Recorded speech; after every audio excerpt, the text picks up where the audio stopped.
process for the comprehensive plan for Guilford County with you all today. And so I'm just going to walk through some introductions and talk about a little bit about the agenda we're going to go through today. So first, we're going to introduce you to the comprehensive plan process, what to expect in the future, and what milestones and what months those will fall in for the future of the project. A little bit about who we are, Design Workshop, and the whole planning team. Where we are today in the process. So we have been doing some background information to kick off our meeting here today with you all. Where we're going to go together in this process, so what to expect throughout the process of the comprehensive plan and the community workshops that we'll be having throughout the process. And we'll have some interactive live polling to get some feedback from you all today for those that are in the room and those that are attending online. So first, with introductions, this is the Design Workshop team. Some of us are here today. So again, I'm Emily McCoy, Jessica Garrow, Brenna Lackey, who's here today, Corey Dodd, who's also a native of Guilford County, and Riley Timmons. This is our team, and we're sitting here, so feel free to speak to us afterwards or ask us any questions, but you'll see us whether it be online, through email, or in person throughout the life of the project. So what is Guiding Guilford? This is a comprehensive plan process, and we'll address changes in Guilford County over the next 20 years. All members of the Guilford County community are invited to be a part of the process, and we'll be reaching out to different parts of the county throughout the process to make sure that we hear from a wide variety of constituents in the county. Where we are today, we've been doing a lot of GIS, map-based analysis, digging through old plans, what we call the inventory and analysis process that we're going to share with you all today. And if you haven't already, we have some boards in the back that synthesizes some of that information that we've collected of where Guilford County is today. We'll also be doing demographic profiles, not just of what Guilford County looks like today, but what it's projected to look like in the future. And then we'll take feedback from you all during this process and talk about where we're going, affirm some of the goals of the project, talk about future land use planning. And this is really where we get into the meat of the comprehensive plan to get feedback from you all. And then we'll talk about where we should go forward together. So we'll be drafting the plan, finalizing strategies, and going through plan approval. So it's a really long process. But you know, the beginning is the most exciting part, where we get we're listening and getting as much feedback as possible as we start to put draft plan options together for your review. This is an overlay of the complete planning process. We are, as I said, in phase 1, doing our existing conditions assessment. You'll see here, we started this process back in December. But we have a long ways to go with Q1 2024, the final plan and hopeful adoption. So you'll see we have a lot of time together working with constituents and stakeholders in the county to get us to the end, and a lot in between. As I mentioned, we are in the existing conditions assessment phase of the phase 1 project, where we've had a stakeholder group meeting already, and now having this first community workshop. We will be having 3 community workshops throughout the process as well. So here's just a look at phase 1, where we are in April conducting the community workshop. And what we're hoping to address and discuss as a part of this workshop are, what are the Guilford County existing key issues and opportunities, and what is your vision for the future of Guilford County? So that's really important for us to get that feedback from you all today. And not just today, but after today, to guide the next phase of the project.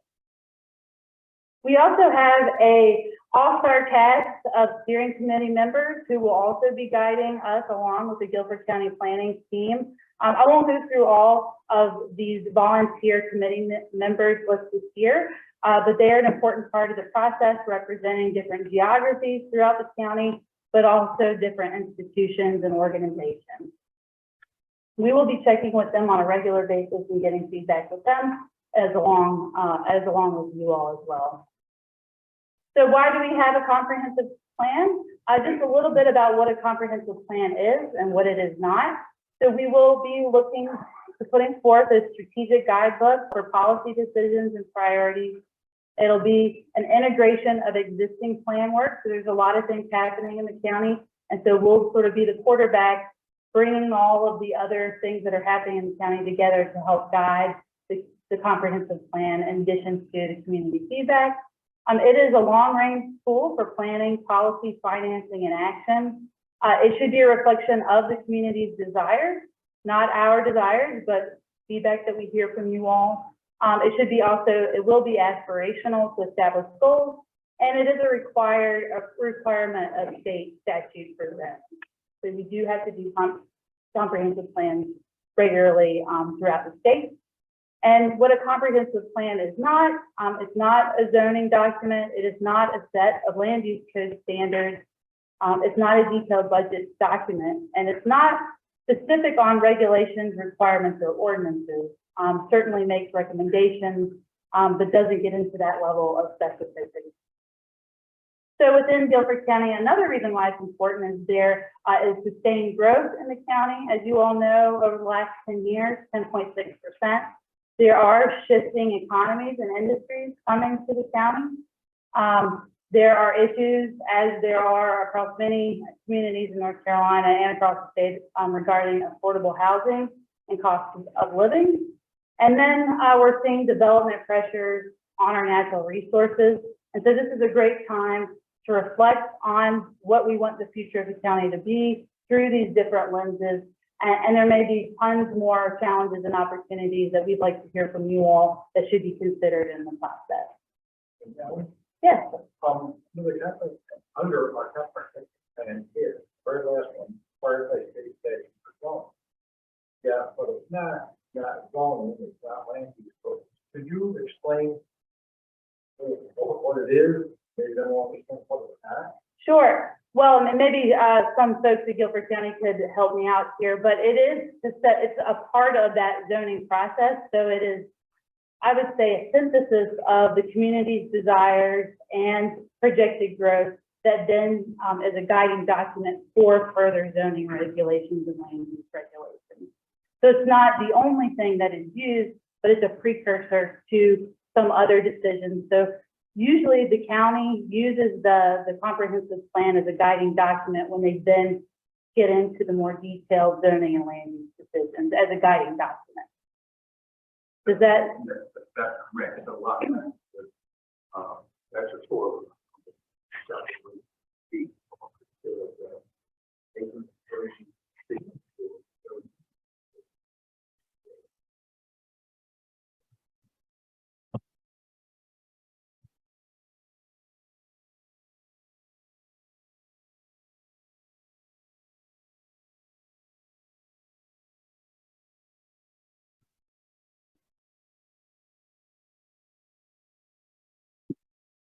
And so when you're making those land decisions, then what's supposed to be the higher back to strategy or goal or consistency with the company. So it's a guiding document for those decisions. It doesn't get down to its own code or any of that. Yes. Yes. And we can talk more about that as maybe we go through some of the other elements. So, but thank you for your question, because I'm sure others were thinking. People online can't hear the questions unless you have a mic. Okay, so next time when we have questions, and maybe we'll rehash that question at the end and go through that in more detail. Okay, thank you very much. So this is just a menu of some of the planning documents that our team's been reviewing that we're hoping to be synergistic with. I won't go through all of them, but these are our starting point for understanding what plans have been adopted in the county and are being used as guiding documents so that we can identify any potential synergies or potential conflicts and address those head on as we go through the planning process. So this is just a small list of those, but some of the more important ones, particularly the small area plans for the incorporated areas of Guilford County that we'll be building off of. There's planning for the mega sites. That's also going to be really important for us to consider as a part of this effort, in addition to PTI plans and watershed management plans, for example. So as a part of the comprehensive plan, what we'll be looking at and producing as a part of the document will address these major 5 constituents. We'll be looking at potential future land uses. Transportation will be an important component, housing, government coordination, and natural and historic and cultural resources. Those will all be the lenses with which we frame the comprehensive plan through. So now I'm going to turn it over to Brenna to walk us through the rest of the presentation. Thank you, Emily. Can everybody hear me okay? Okay. So we've, as Emily mentioned, we've been sifting through data and synthesizing, and we're still in that process. And this meeting and the engagement that we're going through is also a way for us to gather information, your input. But we wanted to share some of what we've gathered so far and to give you a sense of the scope of the plan. So the county comprehensive plan is technically covers the unincorporated portion, right? So the incorporated, the municipalities and towns have their own plans. So if you look at this map here, that would include the unincorporated, the white areas that are on the map. And as we know, boundaries shift as places annex and there's other considerations. But in this moment in time, this is our understanding of the extent. And just for a little frame of reference, there are about 17% of the population of the county does reside in the unincorporated portion of the county. In terms of population growth, looking at the North Carolina State Budget and Management State Demographer Office, they have produced projections. What they anticipate future population growth to be in the county. And so looking at the next 20 years or so, based on that data would be, a little over 86,000 population within the entire county, so not within the unincorporated areas. And so as we start to look at what future land use we need to prepare for, we will be going through calculations to understand based on densities and land use patterns, how much of that we can anticipate might happen in the unincorporated portions of the county. And then also from you all, what feedback, where do you want that growth to go? And what form should it take? How should we try to guide through whatever means are available to us, that growth? Growth has slowed a little bit over the past 10 years. It's been from 2000 to 2010. It was growing really quickly, 15.9%. Still growing though at 10.6% over the last 7 years. The unincorporated areas, a little bit less growth, which makes sense, at 9.4. Very similar annual population growth in North Carolina, just a little less at 0.8% annual population versus 1.1. Population density, I think this is probably intuitive to most of you all, but the darker areas on the map are showing your more concentrated areas of population within the county. So even though this plan addresses the unincorporated portion, we are looking at data across the whole county because people don't necessarily associate where they live with being unincorporated versus incorporated. Those lines can blur and environmental systems blur. So you'll see these maps cover the whole county for your reference. We've taken a look at different demographic metrics and compared them to the state of North Carolina. A lot of similarities in terms of metrics. Median household income is a little bit lower, as well as the unemployment rate is a little bit higher, as well as the bachelor's degree percent of achievement. So those are interesting metrics and lenses for us to start understanding the trends in the county. Guilford County is one of the more diverse counties in the state. ESRI is a tool that synthesizes demographic data, and they have a diversity index that takes a look at how likely it is for one person to be a different demographic than another person. And so the diversity index, higher diversity index, indicates that it's a more diverse place. Guilford County has a score of 70% or more, which puts it as one of the most diverse counties in the state of North Carolina. Economy. There's lots to unpack in economy, and we're diving deeper into the topics with focus groups and understanding what the growth pressures might be in terms of future industries. We understand that there is a regional megasite that's expected to impact, especially the southeast kind of quadrant of the county. And so that will be one of the things that we'll be looking to plan for as a part of this process. And so a little bit more, where are we today on the physical land use side? So existing land use.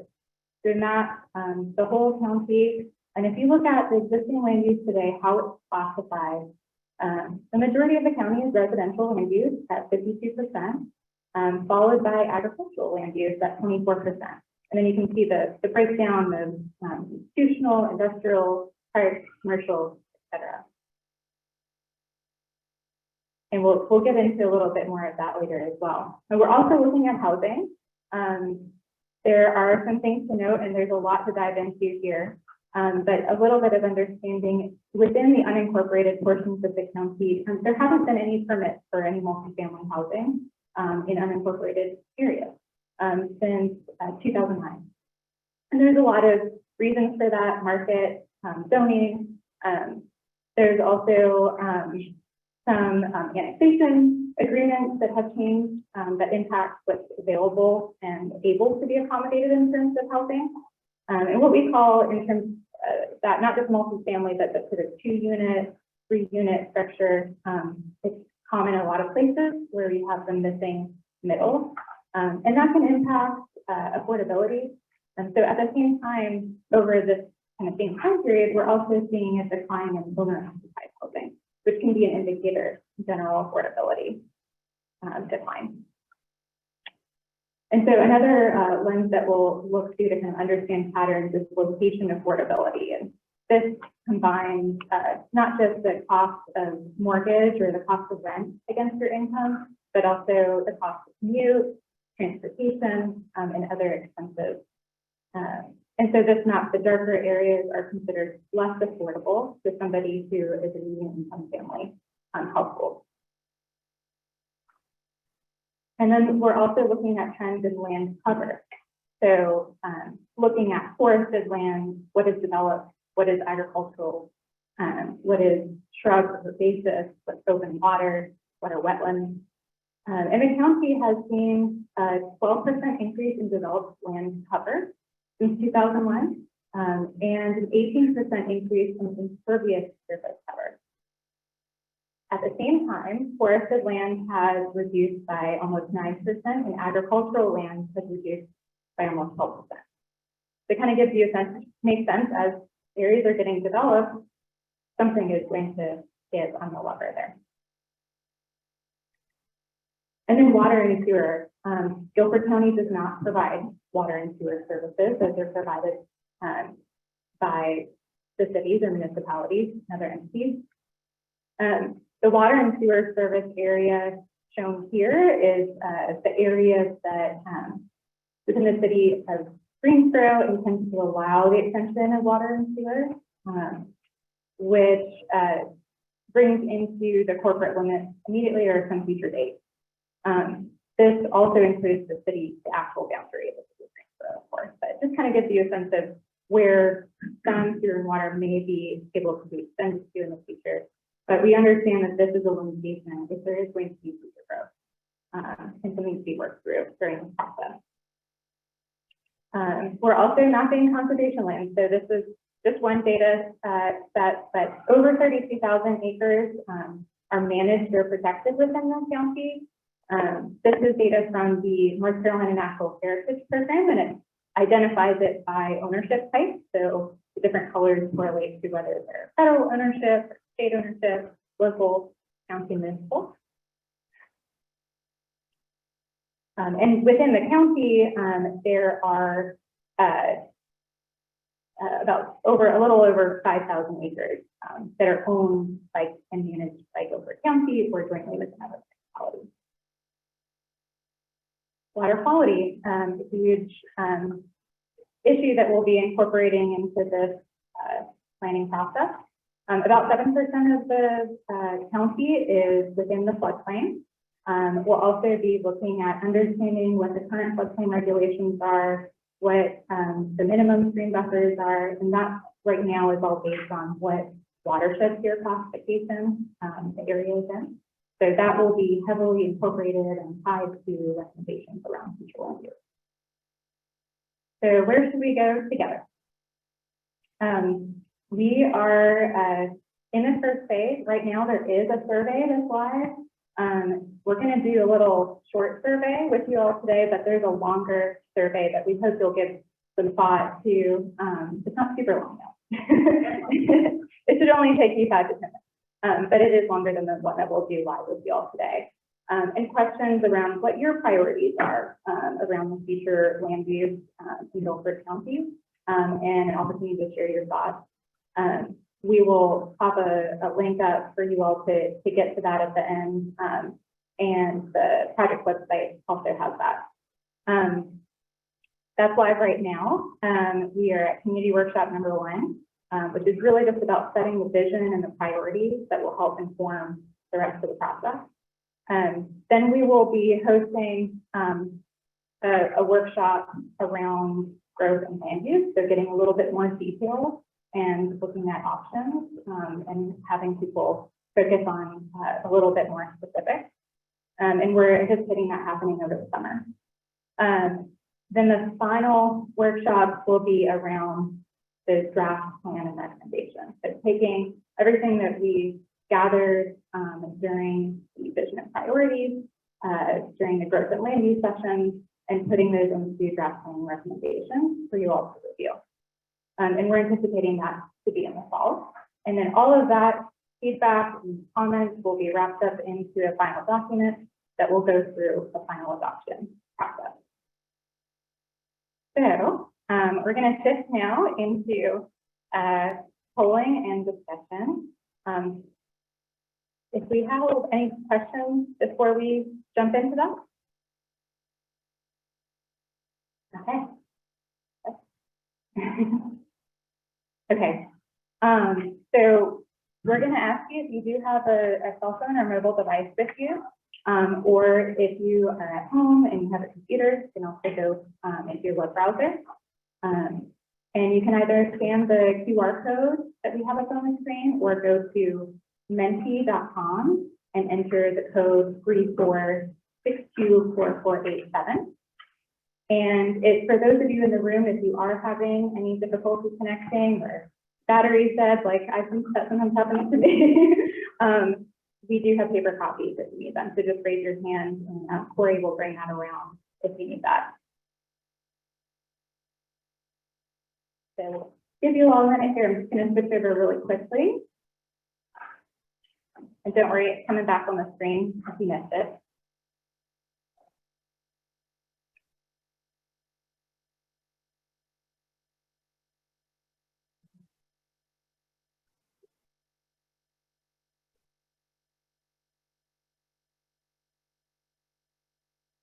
Okay. Looks like we've got a few people who've joined. Give everybody a few more seconds here. Hop on.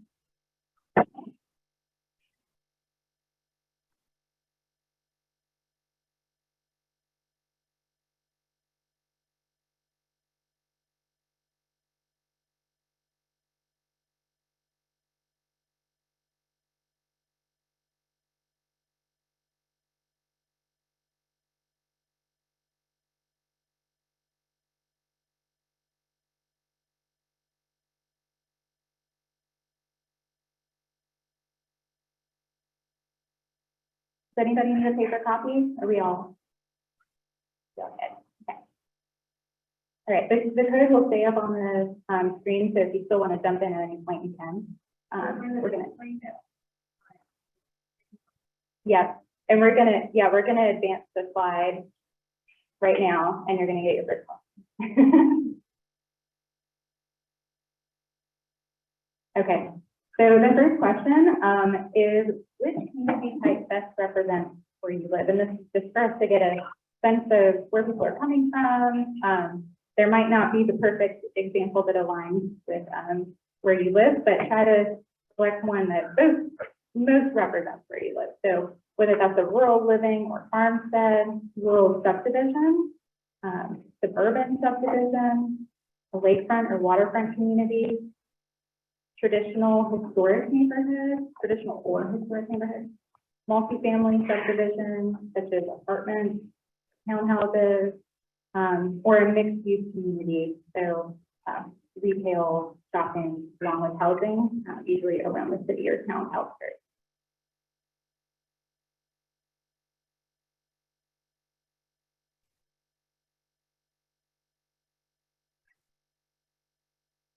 Okay, well, it looks like the results are kind of evened out here.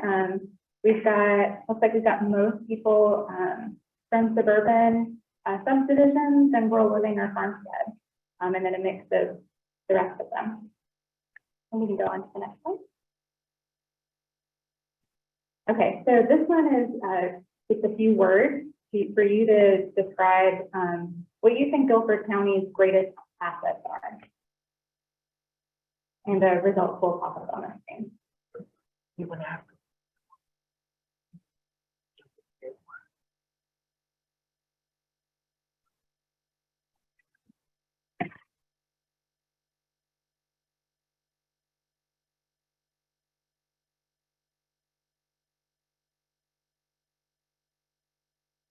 Okay, so open land, green space, natural resources, history, togetherness, higher education. Looks like multiple people might have put people, since that's the biggest word on the screen. Good education, potential, safe, family friendly, quality of life, rural, location within the state, diversity, history, rural proximity to urban, quiet, colleges and universities, seeing some trends here. People still holding the #1 spot.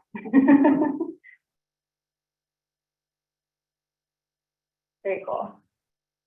And for those of you online, if you're not able to see this, we will post the results on the website as well. Watersheds and lakes, farmland, affordable. Give it a couple more seconds since they're still coming in.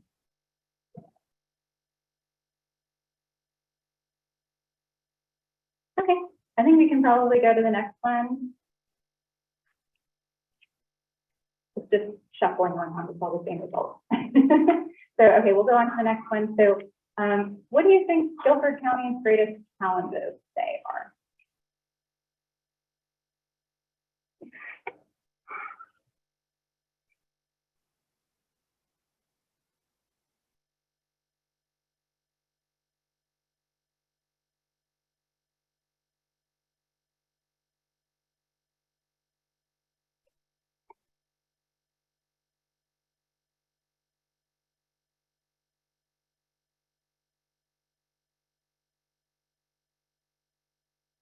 So we have protecting private land,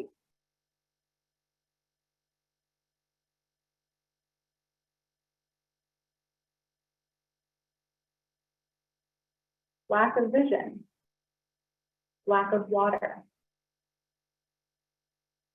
low income, equity, growth of birth, income disparity, political climate, food desert, age friendly, access to public transportation, social inequities, preserving resources, planned growth, public sewer, supporting local businesses, quality residential growth, demand on infrastructure, affordability, preserving farmland,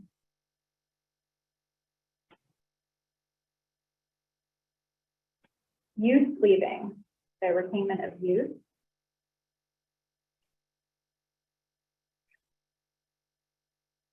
A lot of trends here, but not as big of a word popping up, but I think there's a lot of commonality between a lot of these. Preserving farmland, protecting rivers.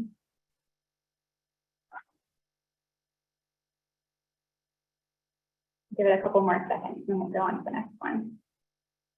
Intergovernmental relationships. Avoiding sprawl.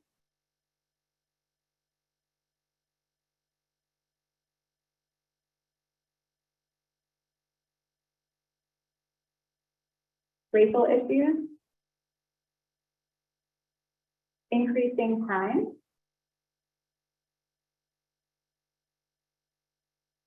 Schools. Housing, equity, affordability, and political climate seems to be the bigger words popping up. Okay, I think we can move on to the next question. Thank you. So what word best describes your vision for Guilford County? What would you like to see?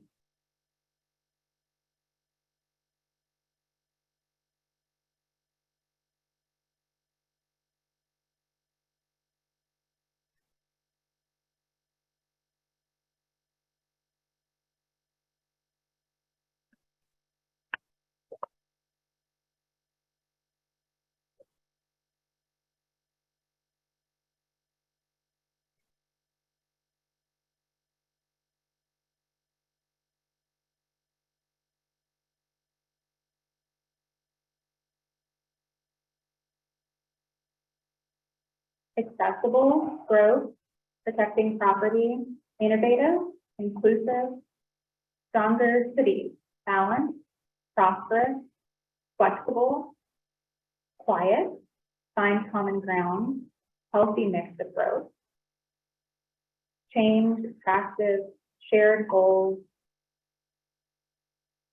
preservation of green areas, a big picture plan, protecting property, recreation, harmony, equity, transportation hub, cultural center, desirable, family-oriented, amazing downtown, keep it green, prioritize current residents,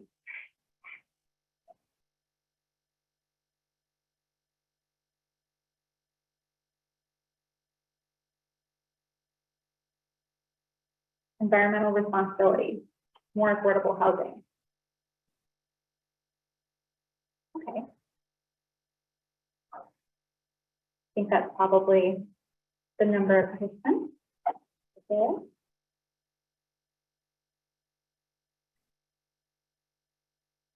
Okay, so thank you all for participating in that. It was fun and helpful to see your comments. If you have any questions or comments, or you want to elaborate on anything that you shared or thought through at that exercise, or any questions on anything that we've spoken about today and about the process, they will pop up on the screen here, and then we'll share a link at the end for the website and where you can take the survey. But for now, we will wait for any questions to come in, or any questions coming in? Yeah. Yes, Corey is going to bring the mic over. Thank you. I noticed that the unincorporated areas only have 17% of the population, which is not very much for all that land. Will the incorporated areas and the predominance of the government and people override whatever we input today? Because majority rules, and we don't have a majority out here in the county. Leslie's going to respond to that question. Thank you. Very good question. The guidance that we got from Board of County Commissioners is you'll hear this off and on one Guilford. One of the things that I'm really working on is trying to have consolidated plans, consolidated efforts, so that there's not I want to say a misalignment, or either a misalignment or layering resources on top of resources to get the same thing and get the same results. In other words, it's done in a more coordinated fashion so that all of Guilford County benefits. And so that's one of the things that's being done now, is trying to push that. A lot of that was done with some of the money from the American Recovery Act funds, the ARPA funds, that the commissioners went out across Guilford County, identified some of the short-term and long-term areas of interest that needed to be addressed. And so that helped to prioritize that funding so that again, it was done in a more coordinated way. So that you can take resources and really spread further. So you're saying that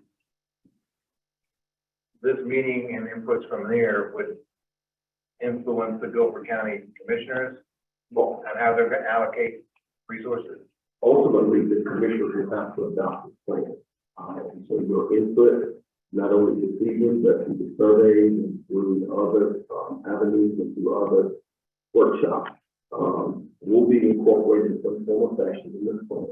And then the strategies, the priorities, the policy recommendations ultimately will go first to the planning board that will make a recommendation, and ultimately that plan has to be adopted by the board of county commission. Yeah, thank you.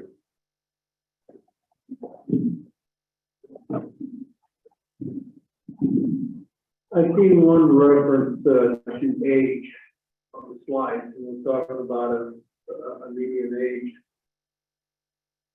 How will the 60-plus residents of Guilford County come to play and be considered in this plan?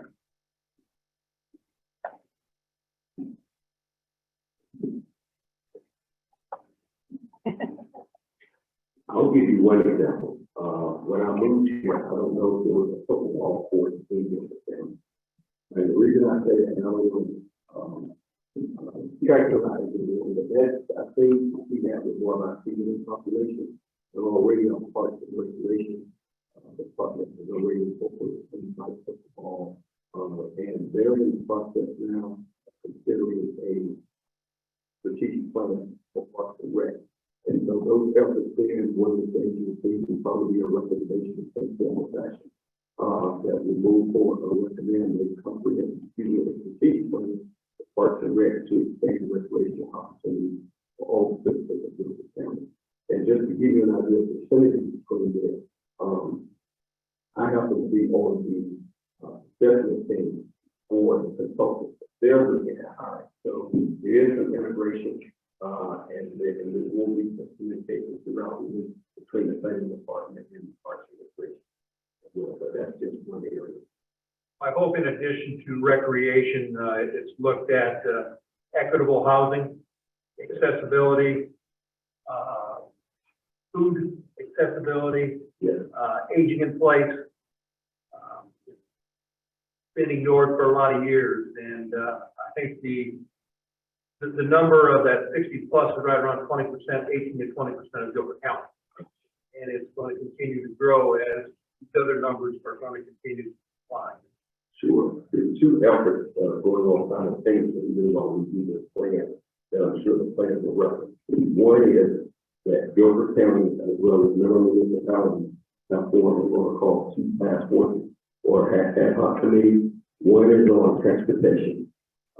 There are situations or there are instances where you can have one bus going this way on the street and another bus from another jurisdiction going the opposite way because of the jurisdictional lines, and they're waiting at each other. So how can funding be utilized to be more efficient in terms of providing regional transportation and expanding that transportation network? So we like to call that mobility. Okay.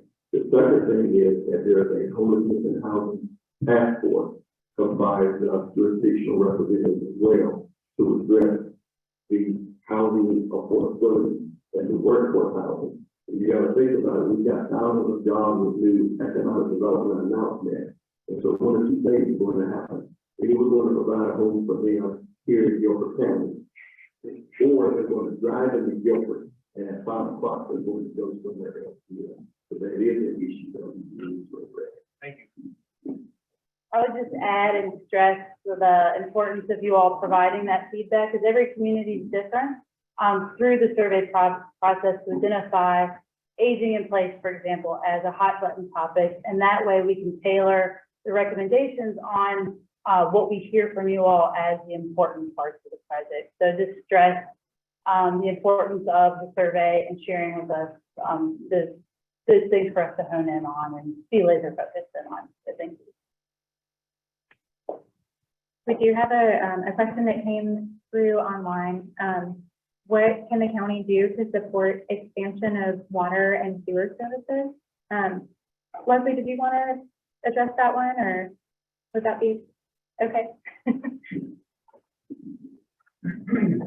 Okay, so, as we mentioned earlier, Guilford County government and incorporated areas infrastructure for the major schools and water providers are the High Point, Greensboro, if you look to the northwestern area of the county, it comes from out of county. There are some opportunities because of the beach, elements of Burlington. And so there was a discussion actually being had about that. I had a discussion with one of the assistant county managers today about what we can do for that. Because up until around 2010 or 11, one of the slides which showed there was a city of Greensboro / Guilford County water and sewer extension policy that will allow the extension of water and sewer into unincorporated areas of Guilford County. Two things have happened since then. The first one is that the water and sewer extension policy was terminated, and then the state annexation law changed several years ago. And so it makes it more difficult to do what's called involuntary annexation. And so what the two service providers, Greensboro, for example, what they do is they tie the availability of their firm with what they call the frontier and around their urban core and urban fringe, moving out, and they will extend water and sewer for economic development purposes. Or if you would then, for example, if there's frontier one over to the urban fringe. So there are discussions being held with the city of Greensboro right now about moving forward what a policy might look like. The city of Greensboro is also reviewing at the direction of their city council the existing water and sewer policy now. So we've got a couple moving parts that hopefully will come together that will be beneficial for the entire of the state.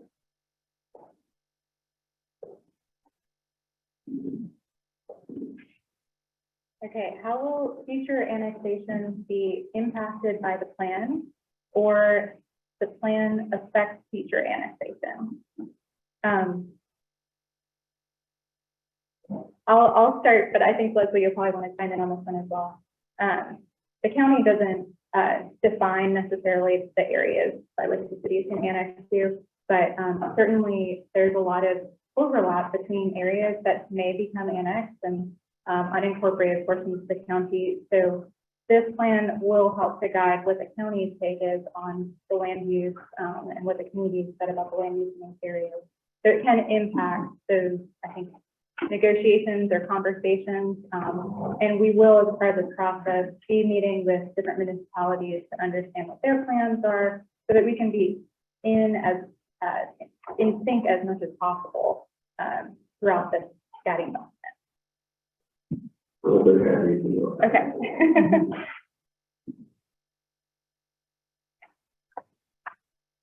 We've got a couple more minutes. Are there any other questions in the room, or I don't see any more coming in through the live panel?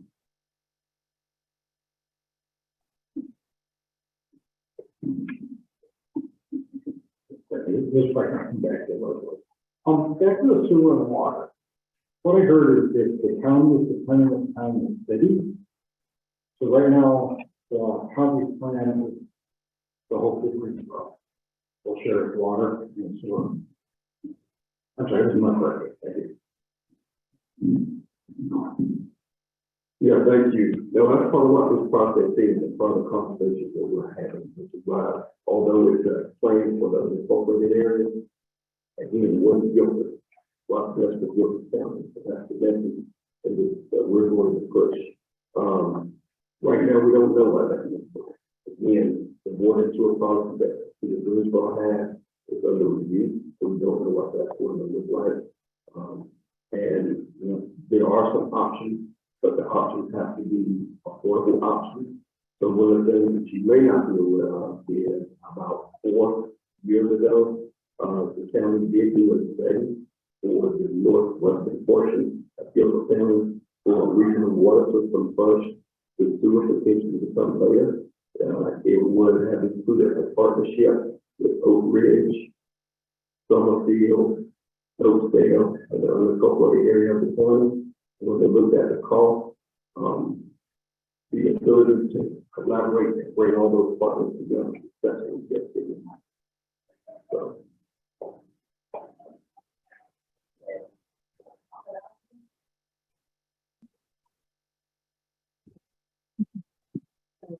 That will be, if that put it back again.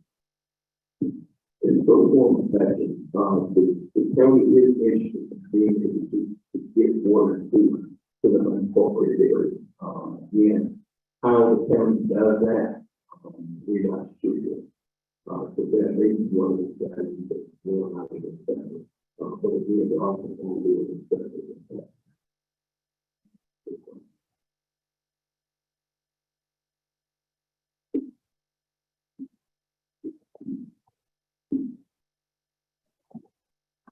Okay, well, if we don't have any other questions, we'll just close out. Thank you, everybody, so much for your time today. I'm going to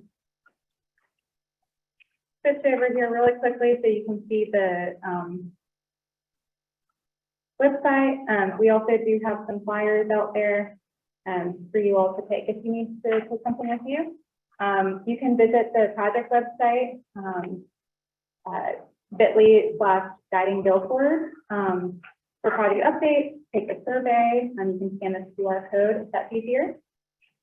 And it'll take you directly to the project website, and then you can click on the take the survey link. We'll also be posting updates throughout the planning process of kind of the home base for everything. So as we get results, we'll update those there. We'll post presentation materials, post draft plans as those come available throughout the process. So this is kind of your home base and great place to kind of stay in loop on the project. And we'll be announcing future engagement dates as we go throughout this process.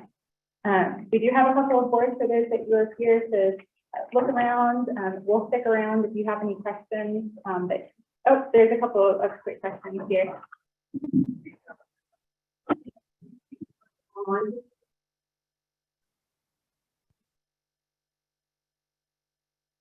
How many participants are online for the meeting? We had 7. It looks like we had 7 for today. Yeah. So my question would be, this is like a small crowd, that looks like small participation. So what are the methods of communicating to get more people involved? What forward?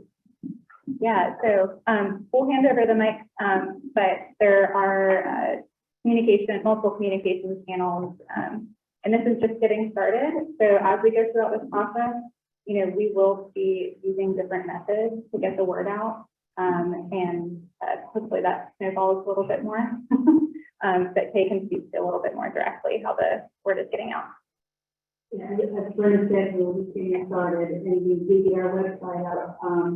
But as the website and things like that, you all help us with information on here, but you all will be invited to the members. So pass along that website address to friends, and when you get the email about the meeting, and them also to come with you or sign up with an email today. And we hope word of mouth. We get a press release or two out. I hope that this time we get went out, we put one TV channel, so we are trying to do the media glasses, whether it's, word of mouth or website or, TV channel, whatever we can do to get the word out and ask for help. And we're also, the survey will be at this website, so the information about upcoming meetings will be at this website. And we're building that email list, so more people come to the meeting, we'll fill out lists. And we're also sending the word out to the different, towns, typically will be getting some input from them as well to help inform the plan. So we will, as we go along, with our future partners, and hope they get, even broader versions of it. One more question? Will the slide deck be available, nice slide deck be available on the website? Yeah. Great. Yeah, absolutely. Okay. Well, thank you all so much. We'll stick around if you have any other one-on-one questions, and if you want to look at the boards more or ask any other thoughts that you have. We also have sticky notes on the board out near the front if you want to write a comment to leave as well. So thank you, everybody, for your time tonight. Really, really appreciate it, and look forward to seeing you in the future.